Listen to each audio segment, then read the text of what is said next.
If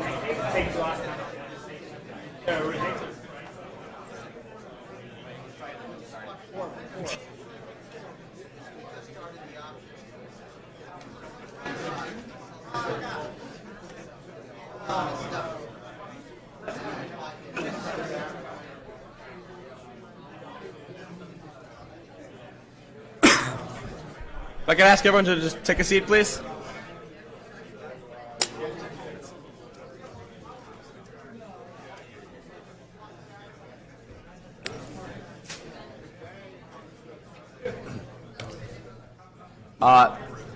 Thank you for joining us again. As we had mentioned before, Goldman Sachs is very generous with their space. They're today very generous with their air conditioning as well. So I've heard several requests. I will see if we can have the AC adjusted a little bit so everyone doesn't freeze. But with that, I will hand it over to Professor John Hull, who is also one of our IFE Senior Fellows, a former award winner of the Financial Engineer of the Year award, which, though I don't know which year. 99. 99. So 19, but he comes back every couple of years to speak to the IFE membership, and so thank you there. I'll hand it off to him.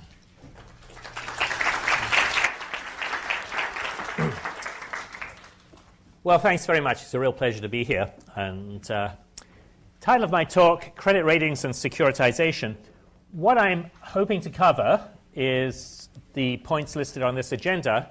I'm going to examine the derivatives that were created from subprime mortgages, and I'll go through that fairly fast because I imagine most of you are familiar with that. Then I'm going to look at the criteria that rating agencies used when they rated subprime mortgages and how reasonable those criteria are. And after that, we'll move on to determine, given the criteria that were used, whether the AAA ratings were reasonable, and then identify some lessons for the market for structured finance. So that's a fairly ambitious agenda. Really, the talk's in two parts. And it's based on two papers, which I've written with my longtime colleague, Alan White, who's also at the University of Toronto in the Rotman School. The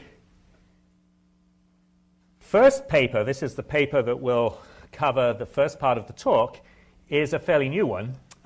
Actually, I just put it on my website a couple of days ago.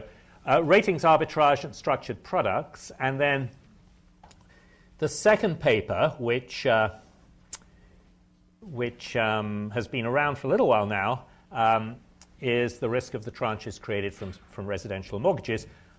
Both of these papers can be, as I say, downloaded from my website, which you shouldn't have too much difficulty finding. So, what happened to these subprime mortgages? What were the products that were created from them?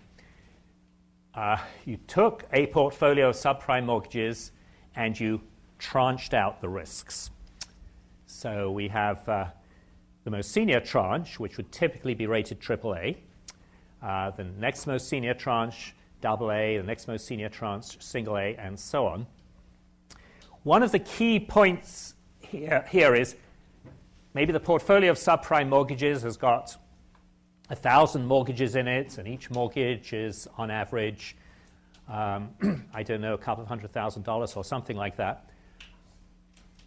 So you've got a fairly big total principal of subprime mortgages. What proportion of that principal winds up in each of these tranches? And the answer is, in the AAA tranche, maybe something like 75 to 80%. And then obviously much less in all the other tranches because you only got 20 to 25% less.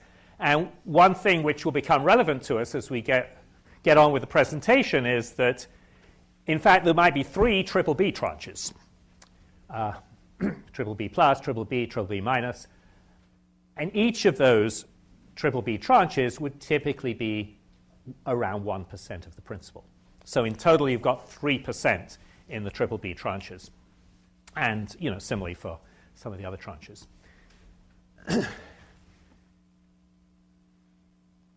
Now, I apologize for this slide.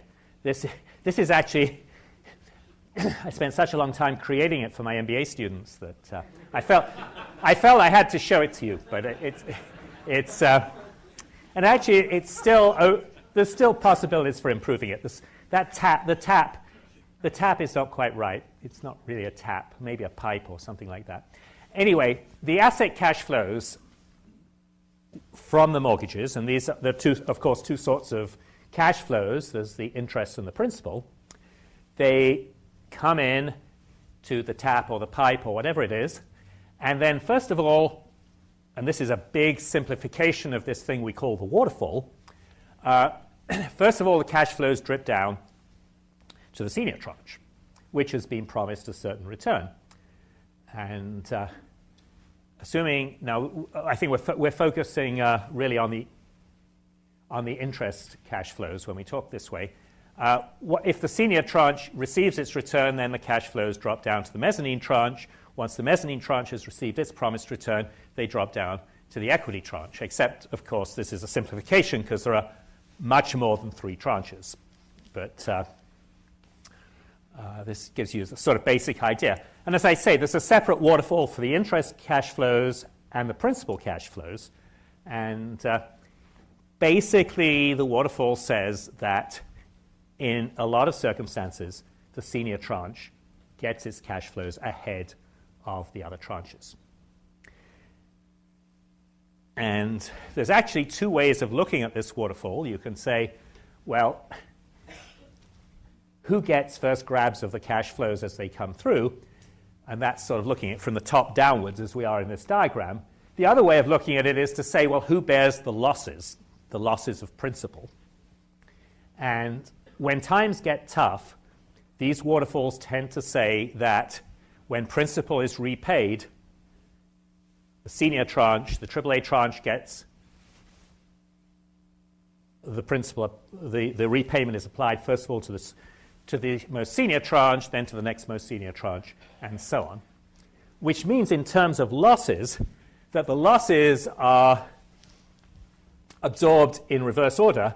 So the most junior tranche is going to absorb the principal losses first, then the next most junior tranche, and so on. So there's 2 ways of looking at this in terms of the priority, in terms of the cash flows, or the order in which tranches absorb losses. In the first case, you're going from the top to the bottom. In the other case, you're going from the bottom to the top. Of course, this is actually a simplification of the waterfall.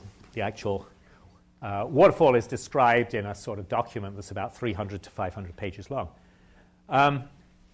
Now, that's the first stage of securitization, which we call the creation of an ABS, or asset-backed security.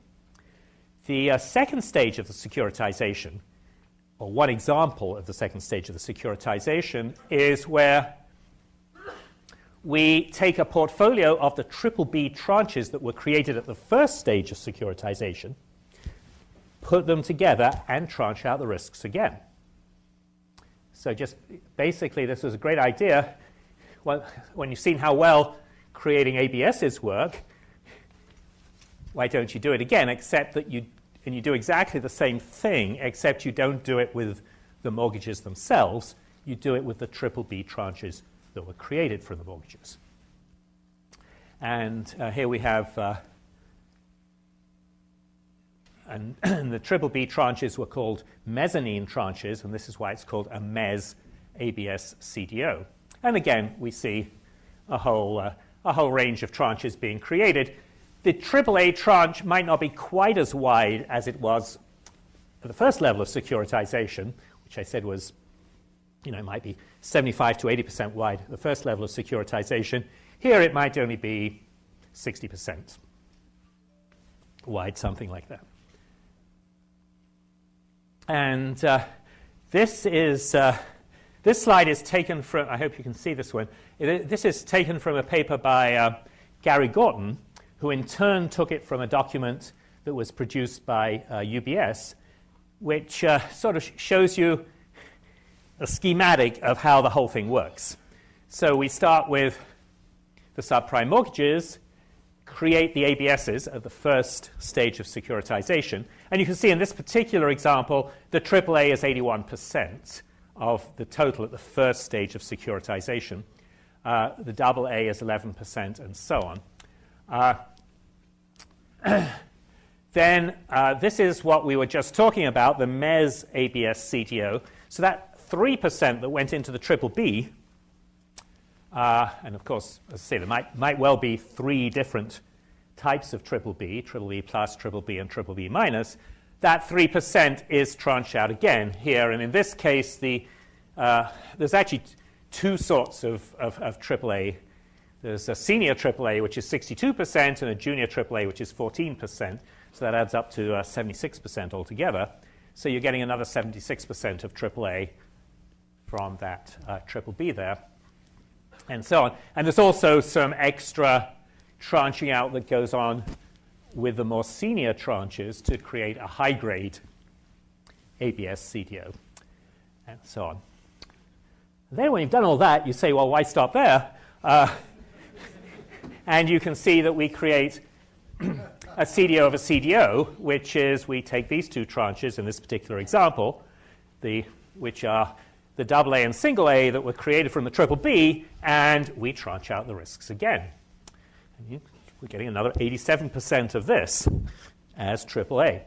So you can do the math and say, well, of all the mortgages that were used in creating this structure, and there are a lot of mortgages used in creating this structure because every time you create an ABS, you're using 1,000 mortgages perhaps, and then when you create the ABS CDO, you may be using 100 different pools of 1,000 mortgages because you're pooling together a lot of these triple B tranches.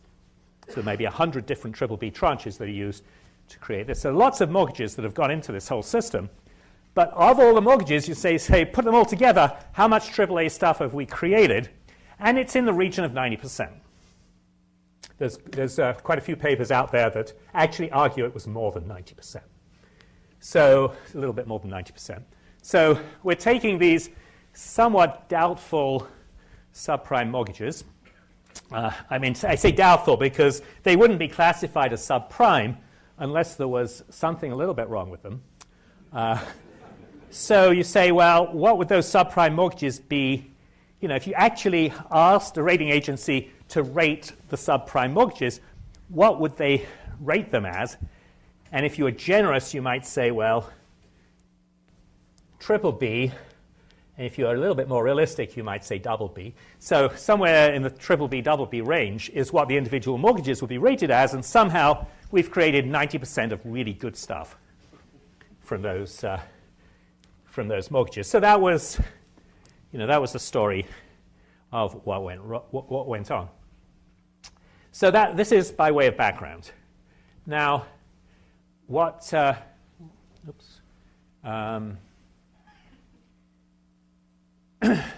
now let's get on to the criteria that the rating agencies used when they were rating this stuff. And it's first perhaps worth making the point that the rating agencies were doing something a little bit different from their traditional activity when they got into rating these structured products, because, of course, the traditional activity is rating bonds. Bond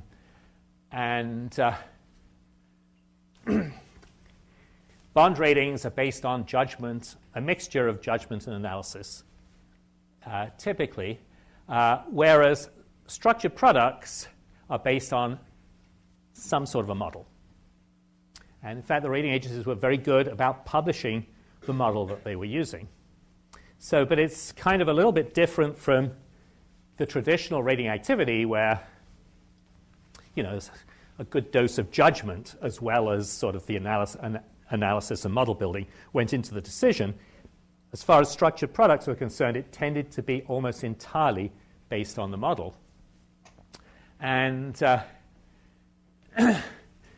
of course, the model requires an assumption about correlation, which is one of the differences here, because when you're rating an individual bond and you're deciding that some General Electric bond should no longer be AAA, it should just be AA, you're not actually worrying about the correlation of General Electric with other companies. But here we obviously are making some assumption about the correlations between these mortgages or whatever the underlying assets are. And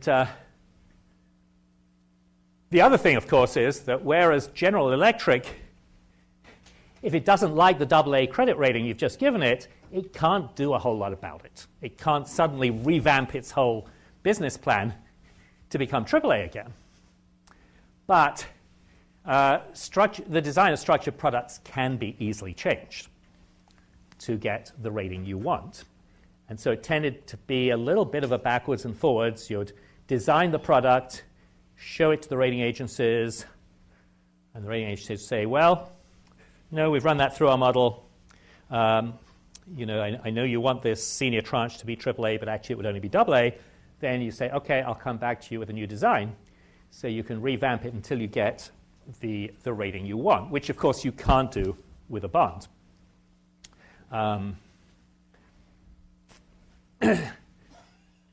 And the other argument here is that arguably the structured products are more likely to be downgraded because the whole way in which you've created these structured products has been to just get the ratings you want.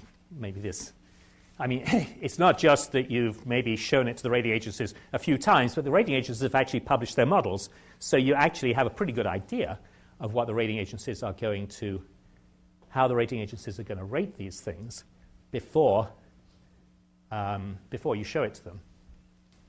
So what you will tend to do is to make that AAA tranche as wide as you possibly can. And then once you've done that, you'll make the AA tranche as wide as you possibly can, and so on. So you can say each of your tranches has just made it to whatever rating it is. And then you say, well, what's going to happen then? Well, either things are going to get better or they're going to get worse. If they get better, then fine, you'll keep your rating. If they get worse, you'll be downgraded. And you could say, because you've just made it into that category, there's probably a 50% chance of each. So there's maybe a 50% chance, if you take a one-year time horizon, that a particular tranche will be downgraded, just because it's right at the boundary between two ratings categories. And that, of course, is different from bonds, where you're not able to design your capital structure quite as precisely to achieve that as far as bonds are concerned. Okay, I'm now going to talk a bit about the criteria used by rating agencies. And this is what's in this first paper that I mentioned, that Alan White and I just finished this last week. And the rating agencies didn't all use the same criteria. Moody's calculated expected loss as a percent of principal on whatever tranche it was they were looking at. So they had a model, and they used that model to calculate expected loss as a percent of principal. And then they said, okay, we've had a lot of experience rating bonds, and we know that a bond that's rated AAA over a 5-year period has a certain expected loss, quite a low one. So this structured product, if we're going to rate it AAA, has got to have roughly the same expected loss as the bond. So they were matching the expected loss of the structured product to the expected loss of the bond, or to their experience, shall I say, on what the expected loss on bonds rated AAA had been. And S&P and Fitch actually did something a bit different. What they said, and what S&P and Fitch did on the face of it seems fairly reasonable. They said, well, look, the way people interpret our ratings is they tend to interpret our ratings as a measure of probability of default. So let's use that as our metric and work out what the probability of default is on the structured product. Or actually, it's kind of more default. It doesn't sound quite as good when you talk about a structured product. It's really the probability of the structured product incurring a loss. So you want to match the probability of default or probability of loss on the tranche with the probability of default on a bond that has a similar rating. So there were these two types of criteria that were out there in the marketplace. Now, I'm going to be a little critical of this criterion, the S&P and Fitch criterion, in the next few slides. And I'd like to apologize in advance to anybody from S&P and Fitch who's here. I know there's actually one person from S&P here because I had lunch with them. So there may be others. So I'm not really... there are people, let's put it this way, there are people who are a lot more critical of rating agencies than I am. But nevertheless, I sort of did find an analysis of these two criteria to be quite interesting. So that's what I want to show you. So in this paper, that, as I say, is the first of those two papers that were on my slide there, the question we asked is, well, let's just... The rating agencies have got this problem that they've got to have a criterion, a single, unambiguous criterion for rating these things. What properties, and we call this criterion a credit quality measure. Okay, so one credit quality measure is expected loss, another credit quality measure is probability of default or probability of loss, and or it could be something else. What properties do we want it to have? Okay. Well, that's what we're going to look at and see whether expected loss and probability of loss actually have the right properties. So we define the credit quality measure as Q, and it's got the same sort of properties as EL and PD in that as Q goes down, credit quality increases. As Q goes up, credit quality gets worse. We could, of course, define it the other way if we wanted to, but... now, when you start thinking about this, you say, well, there's actually if we have this credit quality measure, there's two things we can do with it. We could either look at a single asset, like a single mortgage or a single bond or something like that, and calculate its credit quality, or we can look at a portfolio of assets. Or indeed, we can look at some of these tranches that we were talking about earlier. So there's lots of things that we can apply the credit quality measure to. Now, for a portfolio of assets, there's a probability distribution for the credit quality measure. In other words, you've got a portfolio of assets. You can say, well, some of these assets have a very good credit quality measure. They're kind of the triple A's, and then there's some that are double A's, single A's. So, but except we've got a numerical measure here, and so we've got a probability distribution for this credit quality measure, whatever it is, for any given portfolio. Okay, and we'll be calling that, the cumulative distribution is capital F, okay, of this credit quality measure. Now, once you start talking about probability distributions of measures and so on, then you naturally, the next thing you think about is one probability distribution dominating another one, in other words, being better than another one.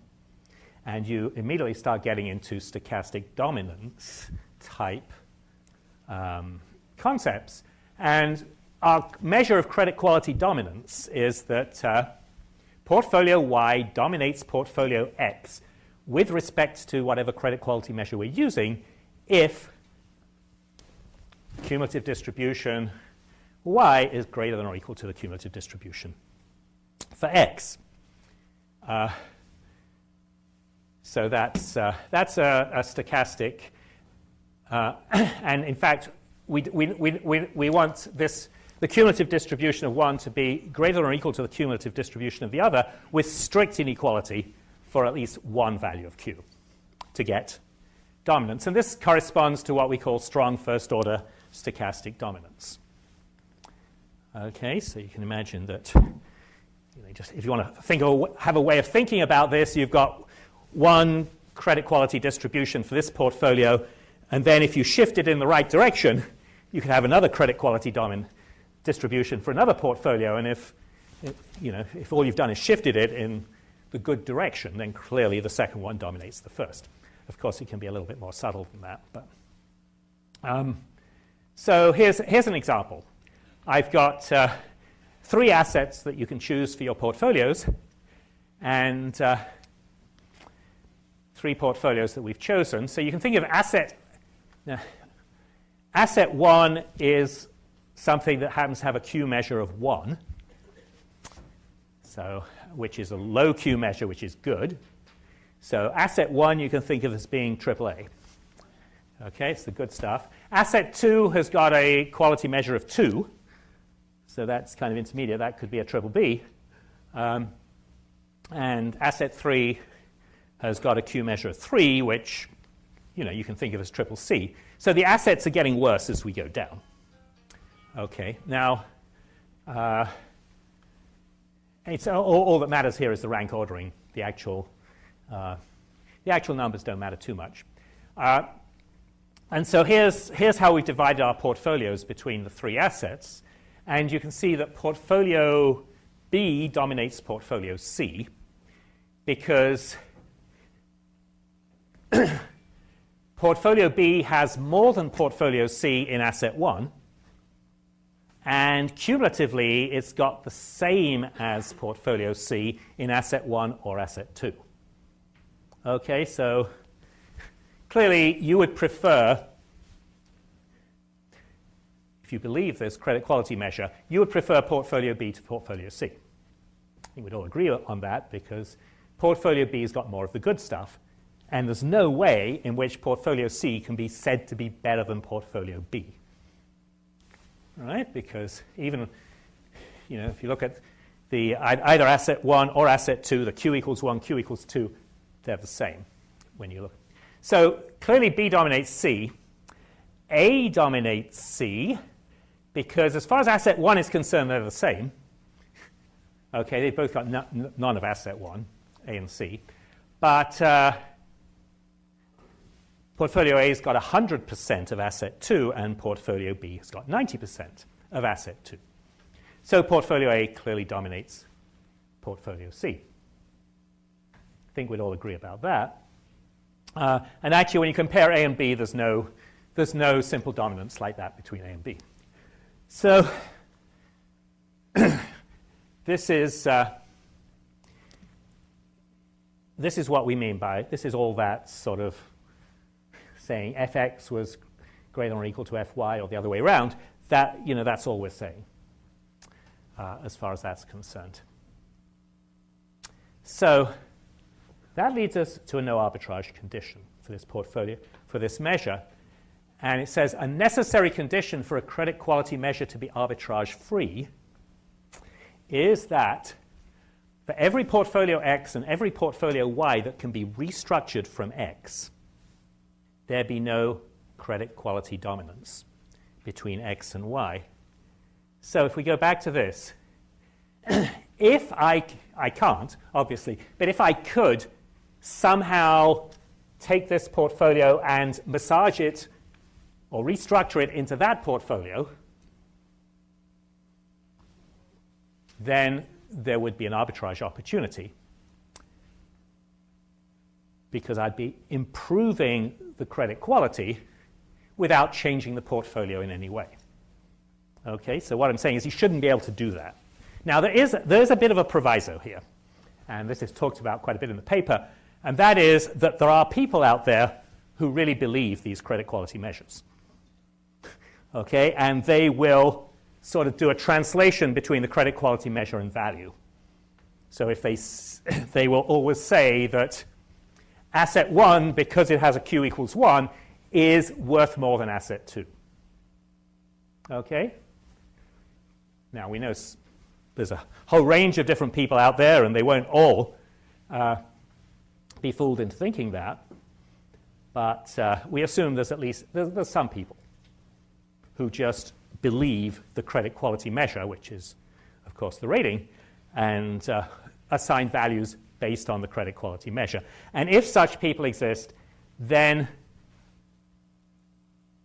we need the credit quality measure to satisfy this condition for there to be no credit arbitrage or no ratings arbitrage. Okay. So unfortunately, probability of loss does not satisfy this no arbitrage condition because we can restructure portfolio X. Well, take any portfolio X. Think of a portfolio of bonds. we can restructure it into a new portfolio Y that consists of two securities or tranches. And the first security is responsible for losses in the 0 to 50% range, and the second security is responsible for losses in the 50 to 100% range, the remaining losses. So this is kind of like a very simple version of the tranching we were talking about earlier. So the first security is responsible for the first 50% of losses. The second security is responsible for the remaining losses. So you say, okay, portfolio X had a certain probability of loss, what we call probability of default or PD. It has a certain probability of loss. The probability of loss for this first security must be exactly the same, right? Because if portfolio X suffers losses, then this first security, by definition, will suffer losses, and if portfolio X doesn't suffer losses, that security won't suffer losses either, right? So therefore, the probability of loss criterion is going to be exactly the same for portfolio X as a whole and for this first security. We'll agree with that? And of course, the probability of loss is going to be, in general, higher for the second security. In general, lower.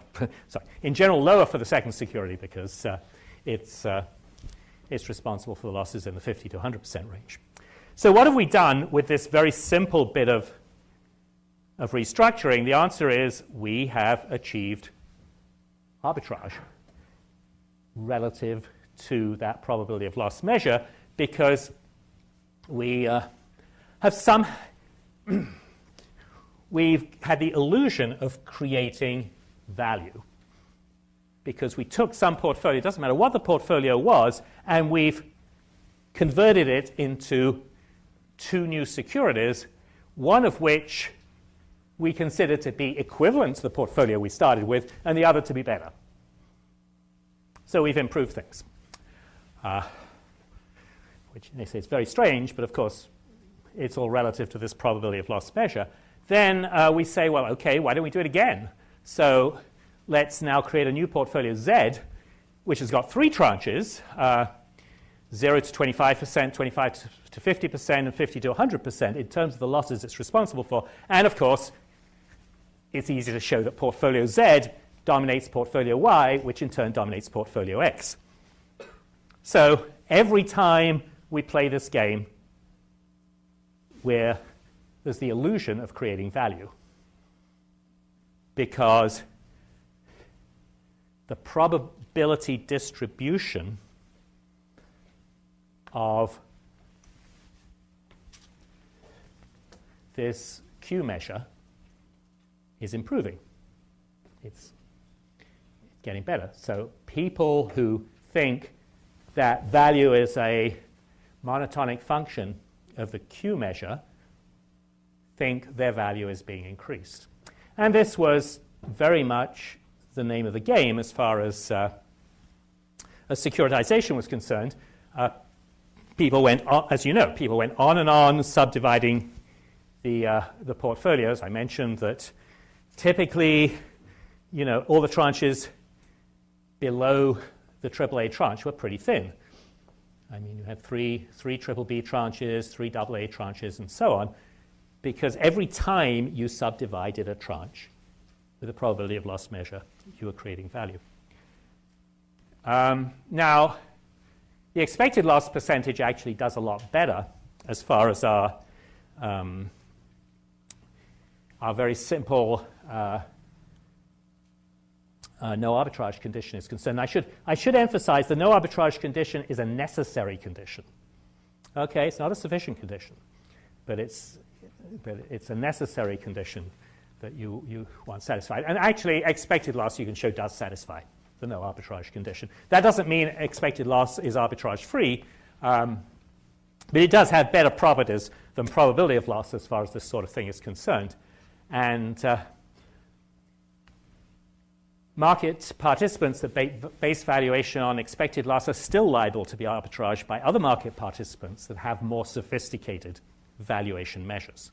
So it's not, We're not saying it's not possible to come up with more sophisticated measures than expected loss. Okay. Now, actually, when you delve further into this, it becomes even more murky and complicated.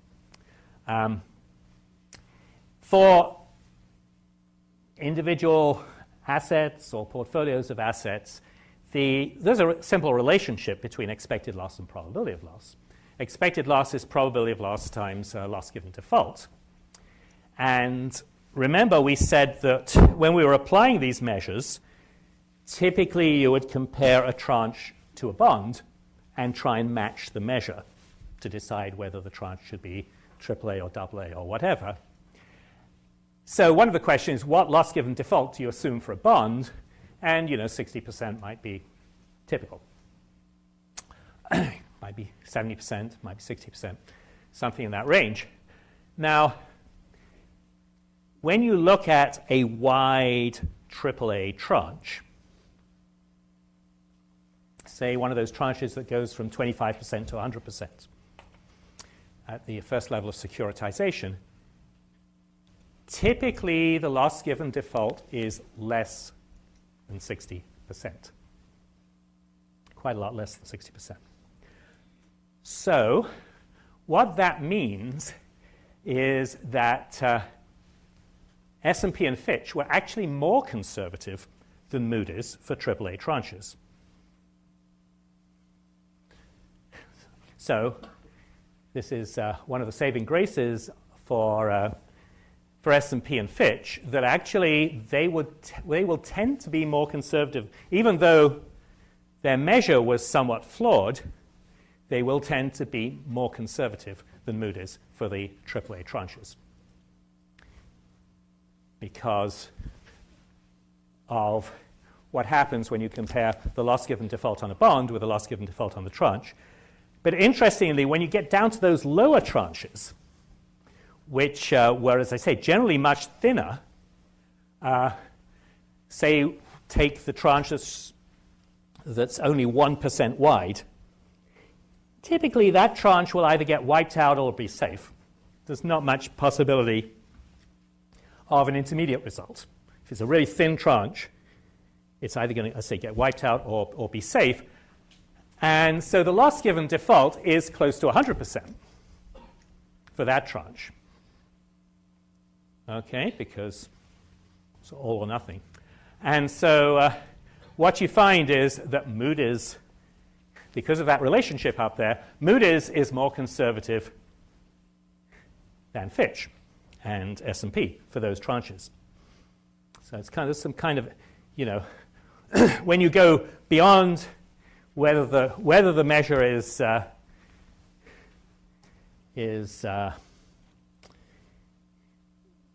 internally consistent, and ask, well, what was the effect of the measure on the way tranches were rated? It's actually different according to whether you're looking at the senior tranches or the junior tranches. And of course, people who were structuring these sorts of deals were very familiar with this sort of analysis, I'm sure. Okay. So that's finishes the first half of this presentation. Now going to move into an analysis that's slightly different and says, well, okay, let's take, for all their warts, let's take the criteria that the rating agencies were using as given. They came up with these fairly wide AAA tranches. As I say, a AAA tranche might be 20% to 100%, 25% to 100% at the first level of securitization. Was that reasonable?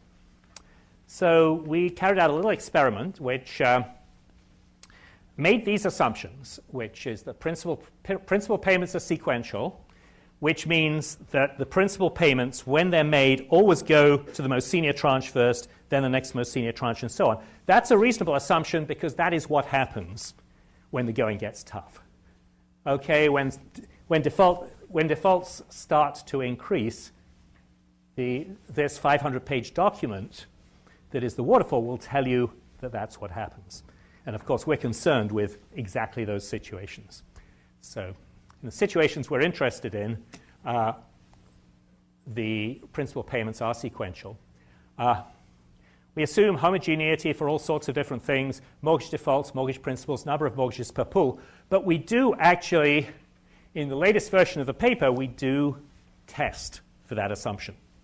And we find that that assumption is not, doesn't alter our, relaxing that assumption doesn't alter our results. All mortgage pools have a 5-year weighted average life, which is what people usually assume. It's about right. The mortgage pool is sufficiently large that the actual default rate equals the probability of default. This saves a lot of time computationally, as you can imagine.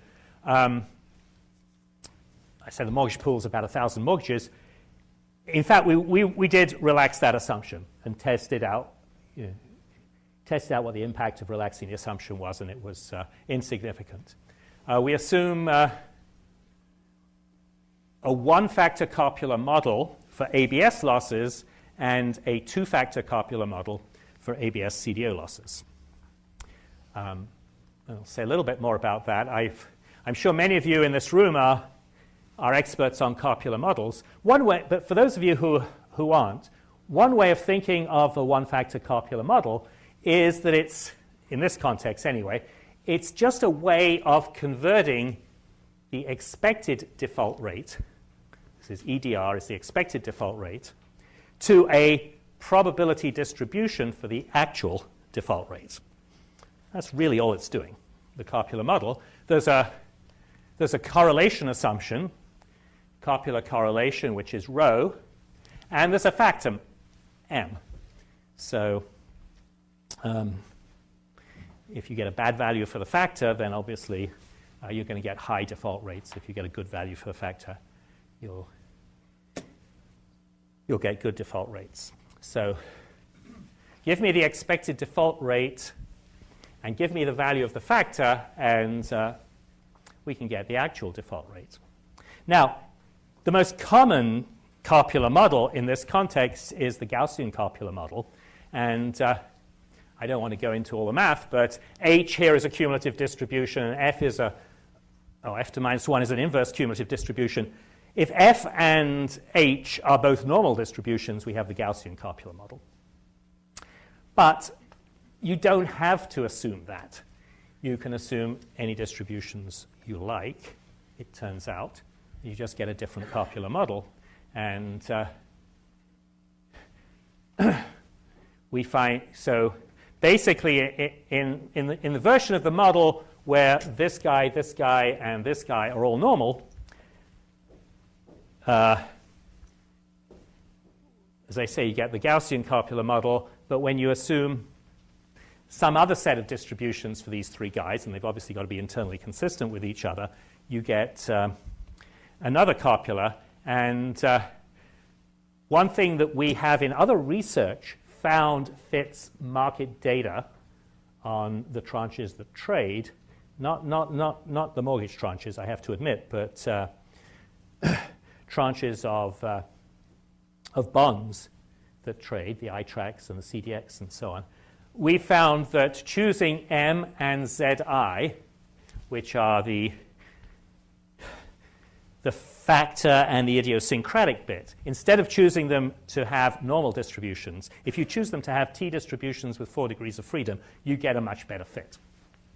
So we actually experimented with two models. One was the standard Gaussian copular model, and the other was the model with 4 degrees of, where these things were T distributions with 4 degrees of freedom. This was what we assumed as the reference probability of loss and expected loss for AAA and BBB, which were just taken from Moody's statistics. I'm going to go, given in the interest of time, I'm going to skip over, well, I'll just very quickly say, these slides are showing the delinquency rate that the rating agencies might have looked at for, and did look at, of course, for mortgages that were they might have looked at them in, say, 2006, 2007, delinquency rates for mortgages that had been issued in previous years. And here we're looking at 2002 to 2006, and you can see this sort of humped shape. Now, the delinquency rate is measuring mortgages that are 60 days overdue. And you can see that's the rates. This is 1%, 2%, 3%. It wasn't that high. And interestingly, of course, the delinquency rate goes up and then it comes down because this was a period of time when house prices were going up. And so it didn't make sense to actually default on a mortgage. So even if you're behind with your mortgage payments, you'll find a way of realizing on the increase in your house price. And so you will either sell the house or do a deal with the mortgage company or something like that, but there won't be any losses to anybody. So that's why these curves sort of tend to go up and come down. Now, you can see that things look a little bit worse for 2006 relative to 2002 to 2005.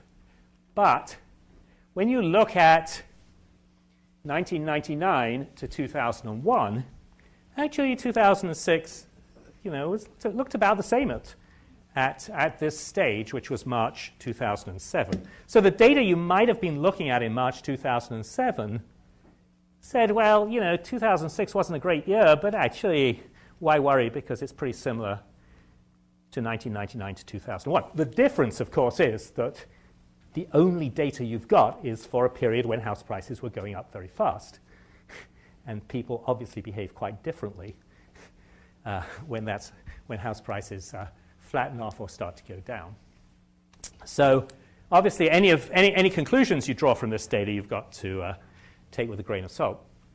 Okay, so getting back to this little experiment we did, I'm going to show you, and I'm going to go through them fairly quickly, a lot of tables like this, which are using a particular model to calculate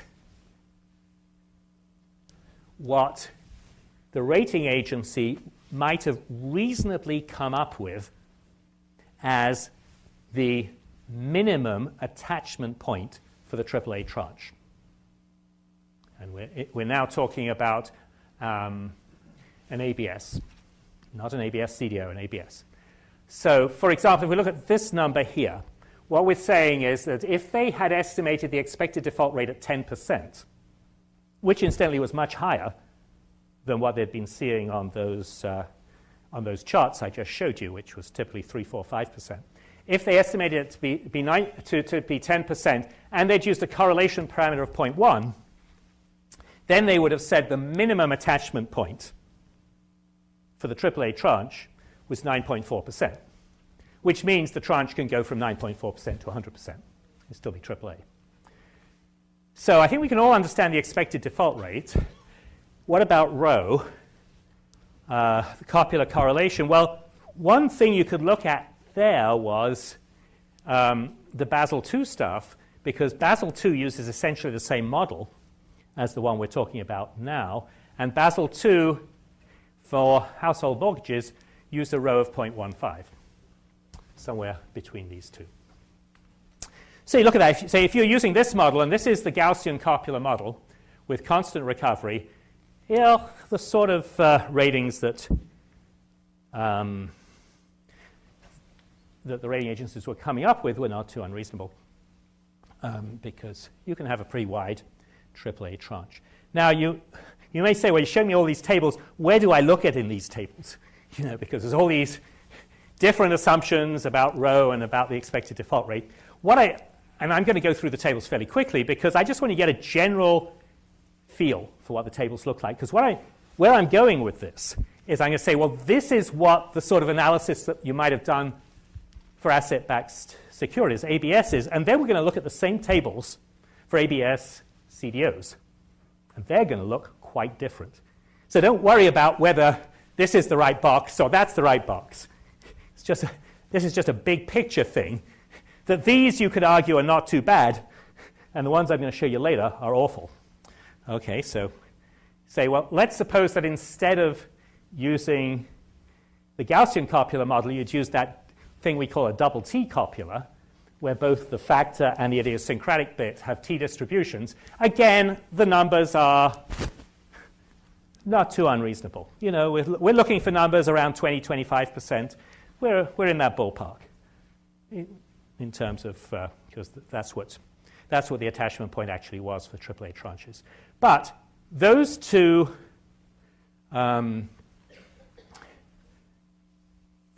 tables assumed a recovery rate of 75%, which was the historical recovery rate on mortgages, of course. We know that the recovery rate on subprime mortgages has actually proved to be a lot less than that, but those two tables were based on that recovery rate of 75%. What happens if we use a stochastic recovery rate? And I don't have time to explain the stochastic recovery rate model to you, but basically the stochastic recovery rate, the recovery rate goes down as the default rate goes up. And here we have, of course, the numbers go up a bit, and the numbers go up a bit more. Now, this is using the stochastic recovery rate and the worst model, and the double T copula model. And you can see that the numbers are getting a bit worse here. Okay, so that's so you say, yeah, if the rating agencies had used stochastic recovery rates with really, you know, a pronounced sort of fat-tailed copula, they would maybe have had second thoughts about the attachment points for these AAA tranches, but other assumptions don't make them look too unreasonable. So now we move on to the ABS CDOs, and we did the same sort of experiment with ABS CDOs, and here the model becomes a little bit more complicated because we've got two factors. We've got a between pool factor, because you've got all these different pools that are giving rise to triple B tranches. Okay, and you've got a between pool factor that applies to all mortgages, and then a within pool factor. And the issue here is, well, if you create a pool from California and you create a pool from Florida, we know there's a certain correlation within the California pool and within the Florida pool. To what extent is it different from the correlation? You know, to what extent are we getting extra diversification when we put those two pools together? And that's really what we're measuring here. You know, is the California pool just a microcosm of any other pool we might create in the United States, or is it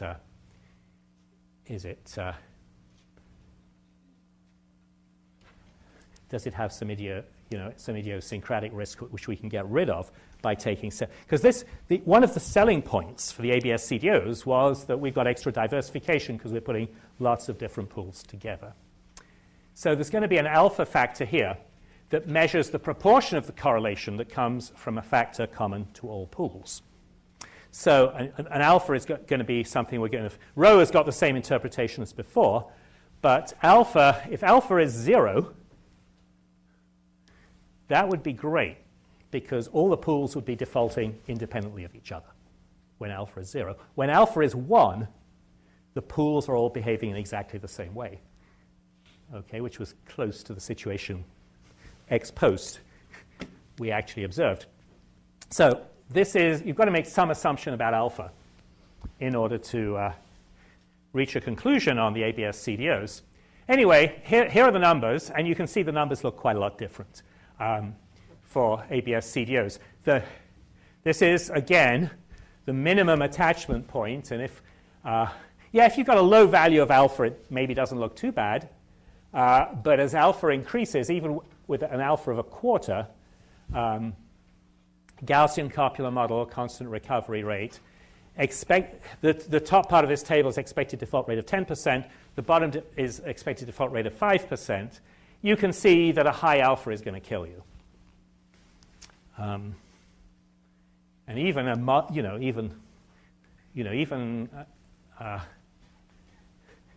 expected default rate of 10% combined with a modest value of alpha doesn't look too good. And here, of course, we've got the something we call the triple T copula model, which is where we fatten up the tails of all the distributions in the copula. And you can see that basically when you use that model, even with a modest value of alpha,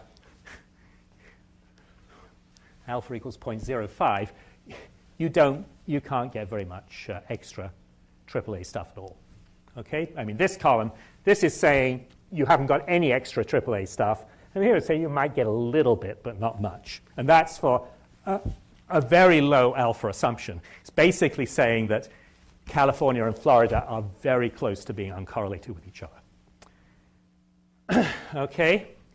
So those are our results. Just a word on why we're getting these results for the ABS CDOs. Why do the results of the ABS CDOs look so much different from the results for the ABSs? And to understand what's really going on here, just bear in mind that these triple B tranches were very thin. And my assumption actually assumes they're 1% wide. My results assume the triple B tranches are 1% wide, and that's roughly what they were in practice. Okay. So what we've said about these thin tranches earlier is that basically it's a kind of all or nothing thing with those tranches, right? Either the tranche doesn't get hit with losses at all, or the tranche gets completely wiped out. Okay, if it's a very thin tranche, there's very little chance of it getting half wiped out. So the tranche is either an all or nothing thing. Okay, if you put a lot of these 1% tranches in a pool, particularly if alpha's high, so that all the pools are behaving similarly to each other, they'll all either get wiped out or they'll all either be safe. And just think about that structure we had earlier where we put all these triple B tranches together and we said there was going to be a senior ABS CDO tranche next to senior and so on and so on. In fact, if everything in our pool is either going to be wiped out or safe, all of the tranches we create from the pool are the same, right? Because all the tranches we create from the pool are either wiped out or safe. Okay? So when you've got in your pool a whole lot of all or nothing tranches, as you might call them, and they all behave similarly to each other, then the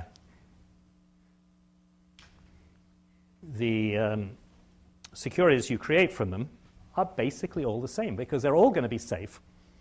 You might call this one a single B security and that one a triple A security, but basically they're going to behave in the same way. And of course, some hedge fund managers realized that and made a lot of money.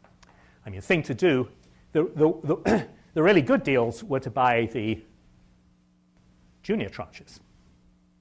The senior tranches were the ones that you should short because basically the senior tranche and the junior tranche were, I wouldn't say they were exactly the same, but they were much closer to each other than you might think. And I think this was one of the problems that the rating agencies made was that they tended to assume that a triple B is a triple B is a triple B. So this ABS CDO that we create from triple B tranches is really like some CDO that we create from triple B bonds. And actually the triple B tranches are quite different from triple B bonds because of this thinness and the all or nothing characteristics. And we've done a lot of tests on this because we know that the tranches weren't all exactly the same. So we've relaxed our homogeneity assumptions and so on, and when we find that we get the same results. So they're not sensitive to that. So here are our conclusions. The ABS ratings were not too unreasonable. Now, I'm not saying they're perfect. I'm not saying you can't pick holes in them. But just taking the big picture results, They were not too unreasonable. The MES ABS CDO ratings are much more difficult to defend. Now, you could say, well, who cares? I mean, the MES ABS CDOs, they were created from these triple Bs, and the triple Bs were only 3% of the total. So we're only talking about 3% of subprime mortgages ultimately finding their ways into these ABS CDO pools. Yeah, but what happened was the tranches were widely used to create synthetic products. We had lots of examples we've heard about in the press, and many of you will have seen in deals that you've seen.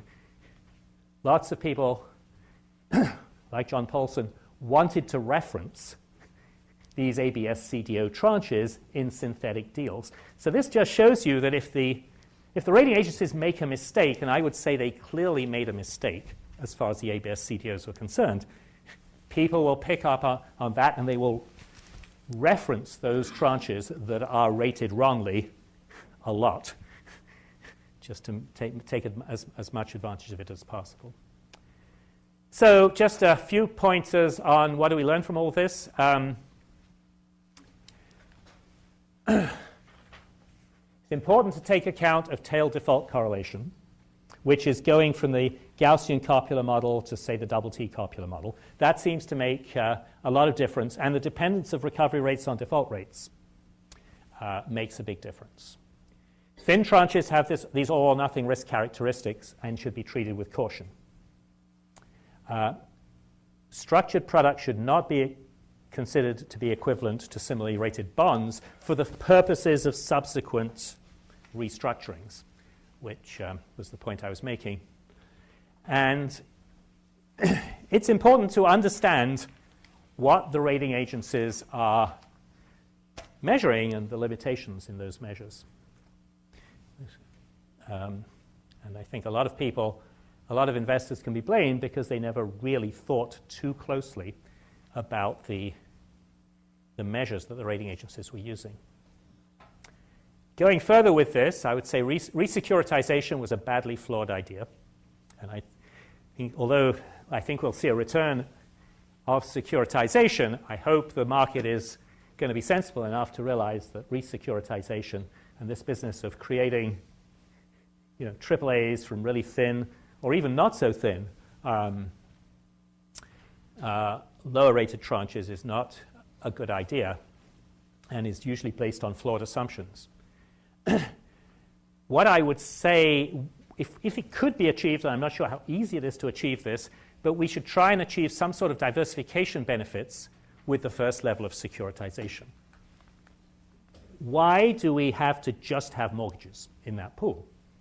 Can we have mortgages, car loans, student loans, and all sorts of things in the same pool? I realize that sort of there's different characteristics to those markets and different expertise, but it shouldn't be beyond the wit of man to increase the diversification in the original pool, which would have, I mean, it's very dangerous to tie the pool to the value of just one asset, which in this case was houses. And that's really the same point being made in the third bullet point. And the other thing is that transparency is important. A lot of people didn't really understand how these waterfalls worked. And I think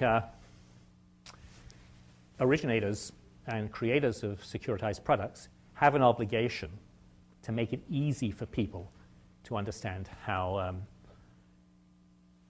the waterfall works. And in this day of software, it's silly to have a 500-page document when the waterfall can be much better described in the form of software, and then people can plug assumptions into the software and see how well different tranches do. So I want to say thank you.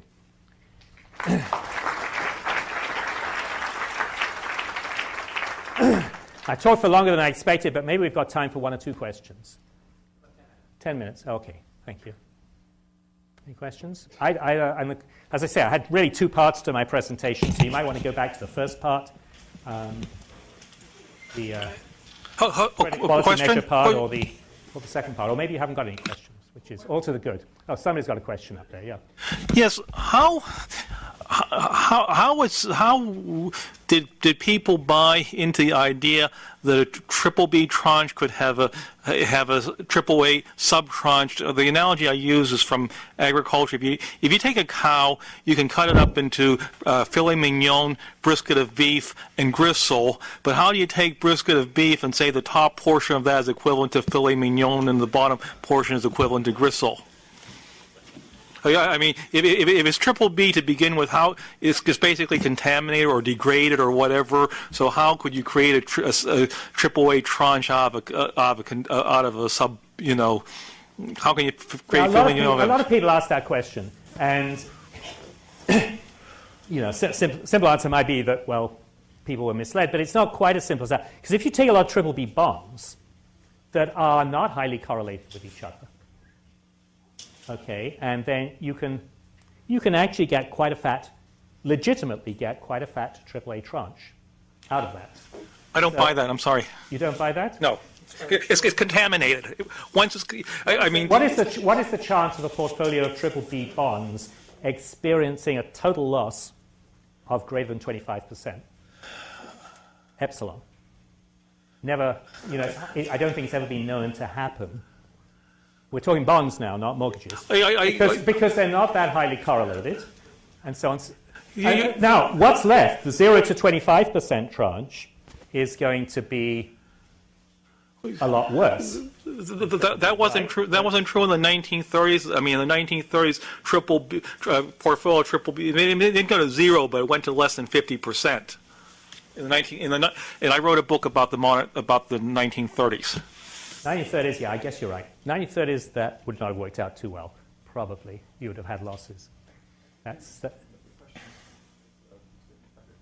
really trading correlation, not trading beef, not trading assets, you're trading correlation. Yeah, I think, and you have to be the point, if you didn't hear it, the point that was made here was that we're really trading correlation, which is absolutely correct. And the question is, what assumptions are you prepared to make about correlation? Now, clearly, people made the wrong assumptions as far as correlation concerning these mortgages. Now, and you've got to realize it's not correlation in normal market conditions that you're concerned about. It's what correlation will be in really bad market conditions. So, yeah. I'm trading strata. An adult and a child are two different things. A man and a woman are kind of different, and their correlations between adults and children and men and women are limited. They're not 0, but they're not, Yeah. Well, okay, fair point. But I wouldn't. You seem to be in your question implying that there's no triple. It's quite impossible to start with triple B stuff and somehow manufacture some triple A stuff out of it. That's exactly the point. And that's not true. The issue is how much triple A stuff you can reasonably manufacture out of it, and that depends on your correlation assumptions and things like the thinness or thickness of the tranche. When you get into the structured product stuff. Question? Yeah. Given the nature of the rating agencies in the financial world, inevitably somebody's going to come back to the rating agencies and say, we have this structure that is triple Bs or some other product that's being resecuritized. Do you have a recommendation in terms of, or prescription in terms of what you, let's say, as a rating agent should do? Should you not rate it? Do you change your methodology? Do you say, even though we use expected losses, this is no longer the correct paradigm, we need to have something else to create a rating, or what do you do? What do you do as a rating? Well, the rating agencies are doing things. I mean, because we do all expect the structured product market to come back. There's a lot of things you can do. Should you rate structured products using just one measure? Because this is really the problem. You've got what you have is a probability distribution for losses, which is based on a correlation assumption, right? And you're somehow collapsing that into a single number. So what can you do? Well, you could say let's make 3 different correlation assumptions. That would and indicate how well this tranche will perform under 3 different correlation assumptions. Or you can make your correlation assumption explicit and sort of give 2 parameters of the distribution or something like that. Clearly, I think one thing we've learned from all of this is that treating structured products like bonds and sort of drawing this analogy between structured products and bonds hasn't worked. And I don't think that rating agencies are going to go back to doing that. They're going to give the user more data to help the user make decisions there. So, I mean, maybe going back to Andy Lowe's presentation this morning, maybe we have learned something. We experiment, we try different things. One of the things we've learned is that collapsing everything for a structured product into a single measure doesn't work too well. If you look back at your chart and you go to the chart where you have percentages of the securitization, because it seems clear that whenever S&P might have been saying they weren't using probability of default, because if they were, when they split up the high grade stuff, none of it would have been triple B. Because by the argument you made, they would have, the probability of default of the worst tranche would be no higher than the probability of default of the collateral. Mm-hmm. That's S&P might have been saying that they were using probability of default, but it doesn't seem like they were. Well, that's a good point. Yeah, I hadn't really extrapolated the argument in quite that way. But you're right. If you start with a portfolio which has a certain probability of loss, any tranche you create from that portfolio can't have a worse probability of loss. That's true. Yeah. Yeah. Most people, but it's there are sort of statistics out there that show that when it came to rating the lower tranches, Moody's tended to get muscled out, and because typically you needed 2 ratings or 1 or 2 ratings for these tranches, so they tended to come from S&P and Fitch, because S&P and Fitch were much more competitive as far as the lower tranches were concerned. But of course, you were much more concerned about the AAA tranche, and there you would get both. There you typically had to satisfy both Moody's and S&P or Fitch. Now, but you're making an interesting point about the single B tranche. But mind you, typically you went down from triple B, double B to not rated or something like that. So there's a little bit to explain at the bottom of the capital structure there. Yeah? I just want to make sure I understand your thinness of the tranche argument. Is it that the tranche is so thin that the recovery rate assumptions are wrong? Because it just gets blown out so quickly? The tranche is so thin so that either the tranche is safe. I mean, let's suppose the tranche goes from 6% to 7%. Either the losses are less than 6%, in which case that tranche is safe, and anything you create from that tranche is safe. Or losses are greater than 7%, in which case the tranche is wiped out, and anything you create from that tranche is wiped out. Now, if you have a lot of different tranches which all behave similarly to each other, and we found that effect to be pretty persistent, because we did a lot of experiments where we relaxed the homogeneity assumption and said, well, let's have our tranches 1% wide, but let's draw the attachment point from a probability distribution rather than assume they were all the same. But we assumed that the market as a whole has got a certain alpha, and we found the results were not that sensitive. This thinness of tranche effect is pretty persistent.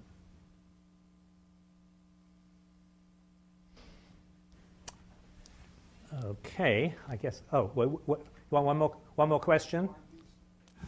I just had a question about the relation between the recovery rate and the probability of default. Were they actually assuming those were independent at the rating agencies at the time, or did they? And if so, why would they do that in the case of housing-related securities? That's obviously not going to be true. Well, you've got to be careful here, because it's easy to be wise after the event, isn't it? We've certainly got statistics that show that recovery rates on bonds are negatively related to probability of default. And there's good economic reasons why that would be true as well, and we saw those economic reasons at work as far as the housing market was concerned. I can't actually answer your question in terms of what assumptions were made by the rating agencies on that correlation, but if an extreme assumption would be to say, historically, recovery rates have been 75%, so let's assume recovery rates will always be 75%.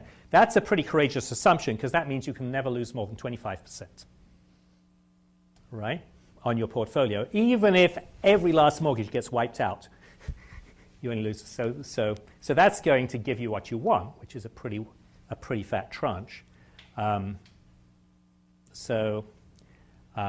I'd say I can't really answer the question in terms of what the rating agencies actually assumed, and their models weren't exactly the Copula models that I have been using. They use models which are pretty similar in terms of their basic structure to the Copula models, but not exactly the same. But I think, getting back to Andy Lowe's talk, this is one of the things we've learned. Never assume that the default rate is independent of the recovery rate for any asset class. I mean, just because it worked really badly for mortgages, it can work really badly for other asset classes as well, I would say. Yeah, Steve, maybe you can have the last word here. Yeah. Thank you for the last word. This is a kind of a speculative question.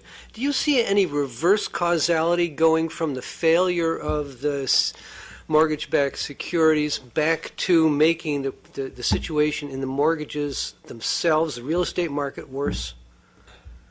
I don't know if I see a line of causality there, but one wonders if that could happen. I mean, recovery rates could be worse because the problems we've had in the mortgage market are making the real estate market worse. Wondering. What do you mean by worse? Sort of. Well, accelerating the rate of foreclosures, for example, which has clearly hurt the recovery rates on these mortgage-backed instruments. Yeah, no, I think that's exactly what happened. What happened was we spiraled downwards, because as I don't know whether this is really what's behind your question, but as the real estate prices went down, more people found that they had negative equity in their houses, and it became not quite such a stigma to default on your mortgage. So even people who could afford to pay their mortgages defaulted, and you had more and more foreclosures. So I think this was one aspect of the situation that very, very few people anticipated, just how bad things were going to work out. Thanks.